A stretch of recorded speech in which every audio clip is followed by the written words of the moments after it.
there YouTube, I'm Dawn from Doubledhomestead Kitchen, and today I want to show you how we make our family take ahead for the holidays cheeseball. Doesn't that look good?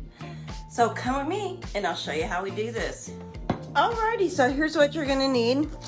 I've got a 16 ounce block of Colby. Use Colby, cheddar, sharp cheddar, whatever you like. I'm gonna use 8 ounces of it, so I'm gonna cut this in half and I'm gonna finely shred this. And then I've got some Worcestershire sauce, who's your sister sauce, as Mark would say. I got that, and I got some pepperoni, and I don't measure this. I'm just gonna be using probably about a half a cup of it finely chopped. 2 softened cream cheese, and those are 8 ounces a piece. And for spices, I'm gonna use salt-free seasoning, which has all kinds of stuff in it. You don't have to use this. This is optional. I get this at the Dollar Tree. And then I'm gonna use plain old garlic powder, plain old onion powder, salt and peppers to taste, because it's all gonna depend on how salty your ingredients are that you put in it. So let me get my cheese grated up and we'll get started. So if you followed my channel, you know my mixer died the other day, so I got my Christmas present a little early. It's a hand mixer made by KitchenAid. Yoo-hoo! So I'm happy. This is my first time using it. But anyway, on with this recipe. This is super easy, y'all. First thing we're gonna do is take the 2 blocks of cream cheese, and I'm gonna pretend like it's just gonna plop right in there because it never does. So I'm gonna go get a spatula and get these in here, because I promise it will stick to the paper. Always, always. I see these channels and it just pops out. See, it never does. I'll be right back. And now what I'm gonna do is I'm gonna beat these slow until they're light and fluffy.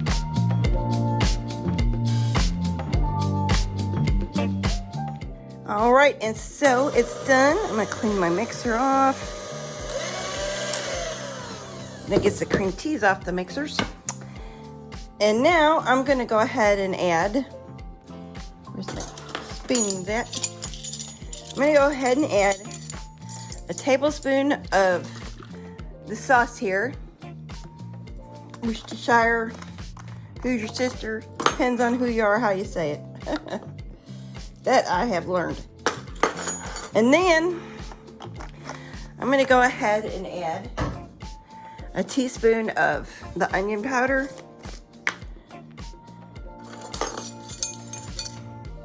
Well, that's a half teaspoon. That's what I'm gonna put in there. Half teaspoon of onion powder. And the same with the garlic powder. Half a teaspoon of this. And then I'm gonna put a whole teaspoon of the salt-free seasoning. I'm gonna put a whole teaspoon of that in. So we're gonna put that in. And like I said, again, the salt and pepper is gonna be to taste, however you like it. This is a little lumpy. Whole teaspoon of the salt-free seasoning. That's all the different vegetables. I'm gonna put a half a teaspoon of black pepper, just because I really like pepper in my food. And I'm just putting a half in there. And I'm not putting any salt in yet, because between the Worcestershire and the pepperoni, it might not even need any salt. And the cheese is salty too. So I'm gonna get this all mixed together. And there it is, all mixed up. And now I'm gonna take about a half a cup, maybe a little more of the pepperoni out of here. A nice handful like this. And put it on this board and mince it up however you can.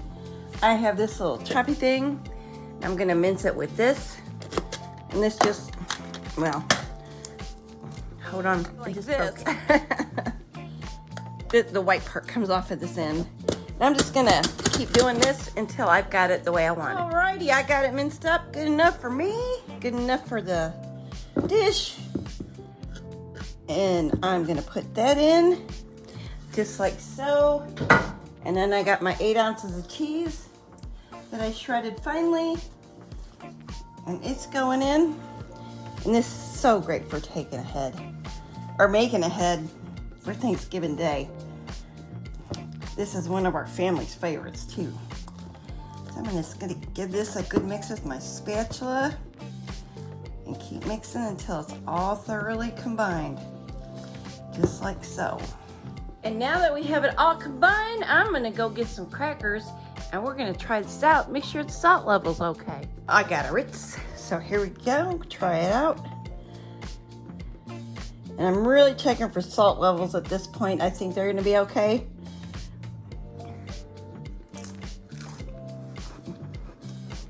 I've got plastic wrap on the counter here. Can you see it? Right here. So what I'm gonna do is just take my cheese ball, because you want this to sit in the fridge for several days. Not several days, several hours at least, for them flavors to go through. This will be a few days for me, which is fine. Let's scrape it all into here, just like so. And this is, like I said, great for make ahead, because you can make this 2-3 days in advance, 4 days in advance, and it's still good.